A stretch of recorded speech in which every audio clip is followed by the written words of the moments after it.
नमस्कार दोस्तों। भारत के दो राज्यों असम और मिजोरम के बीच बॉर्डर डिस्प्यूट काफ़ी हिंसक हो चुका है। 26 जुलाई को असम और मिजोरम के पुलिसकर्मियों के बीच में क्रॉस फायरिंग होती है, जिसकी वजह से असम के 5 पुलिसकर्मी मारे जाते हैं। और यही वजह है कि होम मिनिस्टर अमित शाह को तुरंत इंटरवीन करना पड़ता है। अब दोनों पक्षों की तरफ से ऐसी और कौन कौन सी गतिविधियां हो रही हैं, क्यों हो रही हैं और इन सब के पीछे क्या हिस्टोरिकल रीजंस हैं, हम इन्हीं सब चीज़ों पे आज की वीडियो में बात करने वाले हैं। असम और मिजोरम के बीच इकोनॉमिक ब्लॉकेड लगाने की बातें की जा रही हैं। NH 306 मिजोरम की लाइफलाइन माना जाता है। ये वही सड़क है जिससे भारत के अन्य राज्यों से खाने पीने की चीज़ें मिजोरम में सप्लाई की जाती हैं। 2020 में आपसी झगड़ों की वजह से जब आसाम ने ये रोड ब्लॉक कर दिया था, तो सेंटर को तुरंत इंटरवीन करके ये रोड ब्लॉक खुलवाना पड़ा था। वहीं मिजोरम की पुलिस ने आसाम के CM हेमंत बिस्व शर्मा के खिलाफ एक FIR दर्ज की है। कोरोना के समय में आपने कई बार देखा होगा कि कई देश अपने नागरिकों के लिए एडवाइजरी जारी करते हैं कि आप इस देश में ना जाएं, आप उस देश में ना जाएं, मगर इंटर-स्टेट एडवाइजरी के बारे में आपने नहीं सुना होगा। आसाम की गवर्नमेंट ने आसाम के लोगों के लिए एक एडवाइजरी जारी करी कि वो मिजोरम ना जाएं, क्योंकि इससे उनकी पर्सनल सेफ्टी को खतरा है। अगर आप न्यूज़ पढ़ते हैं तो आपको ये पता होगा कि आसाम के लोग मिजोरम के लोगों पर आरोप लगा रहे हैं और मिजोरम के लोग आसाम के लोगों पर आरोप लगा रहे हैं। जैसे आसाम के हैलाकांडी के लोगों का ये कहना है कि मिजोरम के लोग आसाम में 10 किलोमीटर अंदर तक आ गए और उन्होंने उनकी ज़मीन पर कब्जा कर लिया। वहीं मिजोरम के लोगों का कहना है कि आसाम के लोग 2.5 किलोमीटर अंदर तक आ गए और उन्होंने उनकी ज़मीन पर कब्जा कर लिया। इंटर स्टेट कॉन्फ्लिक्ट्स कोई नई बात नहीं है, इससे पहले भी कई बार ऐसे कॉन्फ्लिक्ट्स हुए हैं, मगर इस बार जिस लेवल पर ये क्लैशेस हो रहे हैं ये बहुत ही ज़्यादा हैरानी वाली बात है। पहले भी आसाम और मिजोरम के लोगों के बीच में ऐसे झगड़ों की खबरें सामने आई हैं। जैसे अक्टूबर 2020 में आसाम के कचर डिस्ट्रिक्ट के लोगों और मिजोरम के कोलासिब डिस्ट्रिक्ट के लोगों के बीच में आपसी झड़पों की खबरें सामने आई थी। लेकिन इस बार ये कहा जा रहा है कि ये क्लैशेस दोनों स्टेट गवर्नमेंट्स की पुलिस के बीच में हो रहे हैं। इन सब की डिटेल जानने के लिए हमें 150 साल पहले जाना पड़ेगा। अगर आप आसाम के बॉर्डर को देखेंगे तो ये बिल्कुल इंग्लिश के टी लेटर की तरह दिखता है। आसाम अपना बॉर्डर 6 नॉर्थ ईस्टर्न स्टेट्स और वेस्ट बंगाल के साथ शेयर करता है। ये 6 नॉर्थ ईस्टर्न स्टेट्स हैं: मणिपुर, मेघालय, त्रिपुरा, नागालैंड, अरुणाचल प्रदेश और मिजोरम। इन सब के सेंटर में स्थित है आसाम। आज़ादी से पहले ये सभी एक समूह में आते थे जिसको आसाम प्रोविंस कहा जाता था, मगर आज़ादी के बाद धीरे धीरे इन सभी राज्यों को अलग कर दिया गया। 1905 में जब कर्जन ने बंगाल का बंटवारा किया तो ये सारा क्षेत्र जो आज का आसाम और मिजोरम है, ये ईस्ट बंगाल और आसाम में आ गया था। उस समय बॉर्डर डिमार्केशन पॉसिबल नहीं था, क्योंकि घने जंगल और पहाड़ों के बीच में ऐसा करना मुमकिन नहीं था। आज भी इंडिया म्यांमार के बॉर्डर पर तारबंदी नहीं हो रखी, क्योंकि वहाँ पर घने जंगल हैं, पहाड़ हैं। वहीं इंडिया पाकिस्तान और इंडिया बांग्लादेश के बॉर्डर पर तारबंदी हो रखी है। 1947 से 1972 तक मिजोरम आसाम का एक हिस्सा हुआ करता था। आज के मिजोरम को उस समय लोसाई हिल्स के नाम से जाना जाता था। लोसाई हिल्स एक हिली एरिया था।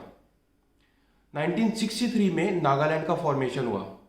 फिर 1971 में north eastern areas reorganisation act के तहत 3 राज्यों का फॉर्मेशन हुआ: मणिपुर, मेघालय और त्रिपुरा, और 2 यूनियन टेरिटरीज बनाई गई: अरुणाचल प्रदेश और मिजोरम।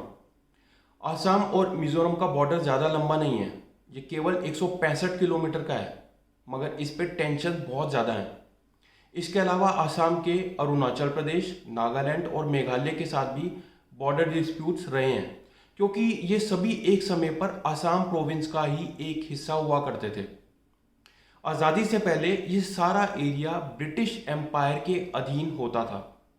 1987 में जब मिजोरम को एक स्टेट का दर्जा दिया गया तो ज़रूरत पड़ी बॉर्डर डिमार्केशन की। उस समय बॉर्डर डिस्प्यूट निकलकर सामने आया, डिस्ट्रिक्ट्स पर नज़र डाली गई। मिजोरम और आसाम के तीन तीन डिस्ट्रिक्ट ऐसे थे जो बॉर्डर पे पड़ते थे। आसाम के तीन डिस्ट्रिक्ट थे जो साउथ क्षेत्र में थे, जिनके नाम थे करीमगंज, कचर और हैलाकांडी। और मिजोरम के तीन डिस्ट्रिक्ट थे कोलासिब, ममित और एजोल। ये तीन तीन डिस्ट्रिक्ट ऐसे थे जो बॉर्डर पे पड़ते थे। मिजोरम के लोग इतने रिबेलियस क्यों हैं, इसके पीछे भी एक वजह है। 1960s में मिजो नेशनल फ्रंट ने एक रिवोल्ट स्टार्ट करा था, जिसकी वजह थी 1959 का एक फेमिन। 1958 में जिस समय मिजोरम आसाम प्रोविंस का एक हिस्सा हुआ करता था, उस समय मिजोरम के लोगों ने आसाम की सरकार और केंद्र सरकार को ये वार्निंग दी थी कि एक फेमिन आने वाला है और इसके लिए उनको रिलीफ की ज़रूरत है, मगर दोनों सरकारों ने उनकी इस रिक्वेस्ट को ठुकरा दिया। उसके बाद 20 साल तक ये रिवोल्ट चला और अंत में 1986 में एक मिजोरम पीस अकॉर्ड साइन किया गया और ये इंसर्जेंसी ख़त्म हुई। उसके बाद मिजोरम को एक अलग स्टेट का दर्जा दे दिया गया। इस पूरे बॉर्डर डिस्प्यूट का आधार दो नोटिफिकेशंस हैं, एक 1875 का और एक 1933 का। 1875 के नोटिफिकेशन के अनुसार लोशाई हिल्स और कचर प्लेन्स के बीच में डिमार्केशन किया गया था, जिसके अनुसार मिजोरम को कुछ एक्स्ट्रा क्षेत्र मिल रहा था। वहीं 1933 के नोटिफिकेशन के अनुसार लोशाई हिल्स और मणिपुर के बीच में डिमार्केशन किया गया था, जिसकी वजह से आसाम को कुछ फालतू क्षेत्र मिल रहा था।